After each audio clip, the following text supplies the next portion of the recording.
Bonsoir mes très chers amis, Mandeko Balandi, ya Papa SBK, Pro Congo News.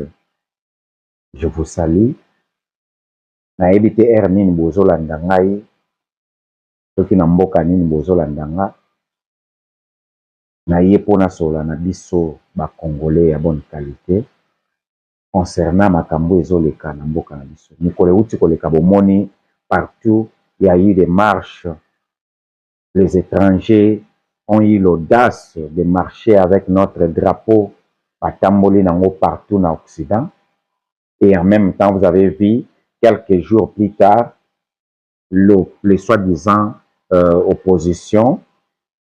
l'opposition, ils ont décidé à créer C64, ou la coalition article 64, où ils ont dit qu'un relais, il y a M23, où depuis longtemps, tous ces gens cherchaient un moyen pour congoliser la rébellion, mais ils ne trouvaient pas. Mais aussi longtemps que Bazaki n'a pas pu en avoir la République démocratique du Congo, le quoi là Martin Fayoulou, ils étaient là, Kabundi, Bazaki wana, voilà, trouver si quoi, voya pour créer M23 na kati ya Kinshasa. Mes chers amis, pourquoi ces gens bazaka tourner autour du changement de la constitution? Parce que ces gens ils savent très bien que dans notre constitution, dans son article 218 de la constitution, ils ont coupé sa chef de l'État moyen pour refuser la constitution, et puis ils ont coupé sa gouvernement après délibération en conseil des ministres moyen pour renouveler, pour réviser, pour changer la constitution. Et en même temps, ils ont fait à chacune des chambres du Parlement, Assemblée nationale ou Sénat, à l'initiative de la moitié de ses membres. Donc, dans le cas du Parlement, tout dans le Sénat, kaka moitié y a député ou bien moitié y a sénateur, ceux qui ont mis changement et la constitution, tout révision et Kosalama. Chef de l'État, il peut être l'initiateur et le gouvernement est coquille pour accepter, et puis les deux chambres et le Parlement est coquille pour accepter. Ce qui y a une option, que quatrième option est le peuple.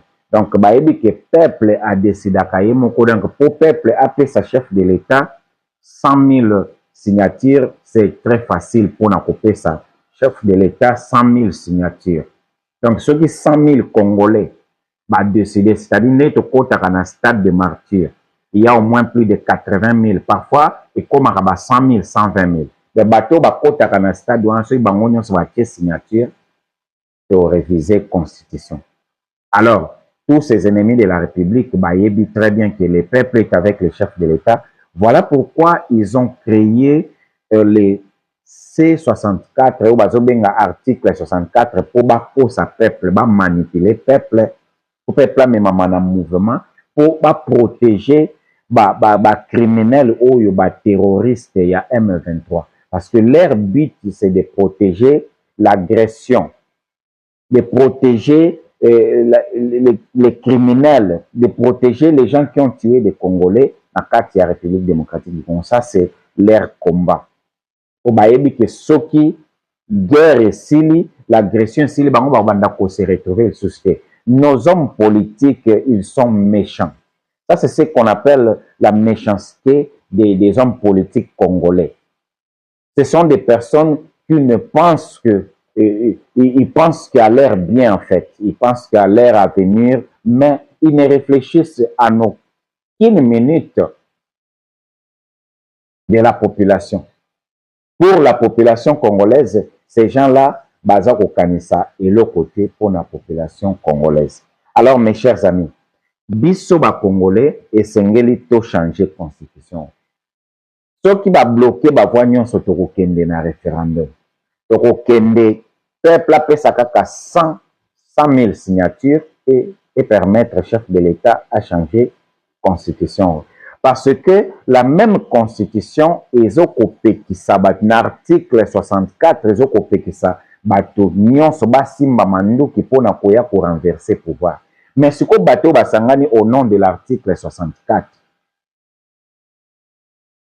Soubassement nango eza nini? Seulement ba toucher constitution te, mais bato bango bazo protéger parce que ceux qui te changer constitution to kopema ba rébellion ko kweya, ba agression ko kweya, to ko paralyser même Paul Kagame lisusu. Mais pona nini bango baza kotelemela changement de constitution parce que bayebi ke bango baza ko travailler na batu oyo baza ko boma ba congolais aussi longtemps que ceux qui ka to meki ko changer constitution et ko bebisa ba projet na bango oyo baza nango. Yango peuple congolais yo tang baza ko zo ba lobi ke yaka to kende ko tambola pona article 64. Tuna bango article 64 o tozo barena ni route pour batu oyo basimi manduki biso tozoboya ba changer constitution oyo ko faire taire bango oyo ko sala ke justice ezala pona bango oyo ko sala ke baya kozwa mboka na biso te bapesa bapaya. Mais bino siko bozomema biso poto ke kotelemela motu oyo alingi a changer constitution pona osilisa rébellion osilisa guerre oyo article 64 yango moko na alinéa D elobi moto moko te aza na droit ya kosimba manduki po renverser pouvoir. Siko tosali ndenge nini? Mes très chers compatriotes, vous savez, moi, je soutiens l'idée à C4, hein? L'idée à C4 Oyo, ils apprenaient par M. Augustin Kabouya de l'IDPS. Moi, je pense que c'est vraiment une très bonne idée parce que ces gens-là, ils ont l'habitude de dire que tout le monde qui défend le Congo, tout ça, et ce sont des l'IDPS, c'est Bazabatouya, l'IDPS, Bazabalouba. Je pense qu'avec ces quatre, on comprend que c'est le peuple congolais qui décide. Comme le chef de l'État avait dit, alors Bakite Kakoti Kalawana na pouvoir, hein? Le chef de l'État a dit clairement que Naza n'a intention que ça la troisième mandat, mais si le peuple a sengingana continuer, Moussalo va pesakingana pour continuer. Ce que dit le peuple, le chef de l'État a continué. Voilà pourquoi tu as décidé à accompagner ces quatre. Pour protéger, pour verrouiller 4 langues nationales na biso. Pour verrouiller la frontière na biso. Pour restaurer l'autorité de l'État. Pour changer la constitution pour récupérer le territoire na biso nyonso ya Congo. Yango biso ba papa SBK to kolembate tozo ya koyebisa bino toujours que peuple congolais levons-nous comme un seul homme to luka moyen ya ko changer constitution pour ceux qui to changer on te mboka wane kozalaka na rébellion et kozalaka kana ba opportuniste ba opposant o babanda ko sakana biso.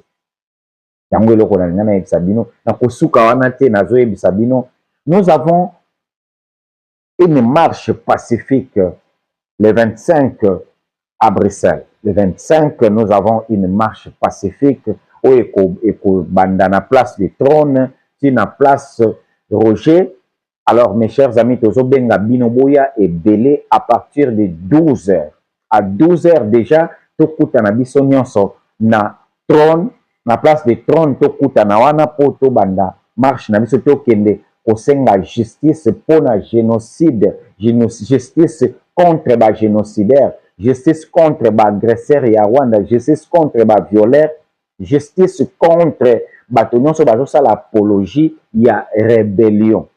Boya et belé, tokozala wana bisonyon so moi papa SBK je serai là devant tout le monde pour totambola pour mboka na biso. Merci beaucoup pour na balandi ya papa SBK na tondi bino botondi toko kuta na lisusu soki tozi ya koyebisa bino. Mais n'oubliez pas de vous abonner. Abonnez-vous massivement. Bandeko nyonso boza na TikTok. J'ai beaucoup d'abonnés là-bas. Est-ce que beaucoup ça a transfert? Bon, c'est transféré kaka na YouTube. Comme ça, vous pouvez sa papa SBK force ya pour continuer. Au sala, moussala o tozo sala. Merci beaucoup, Bandeko. Merci.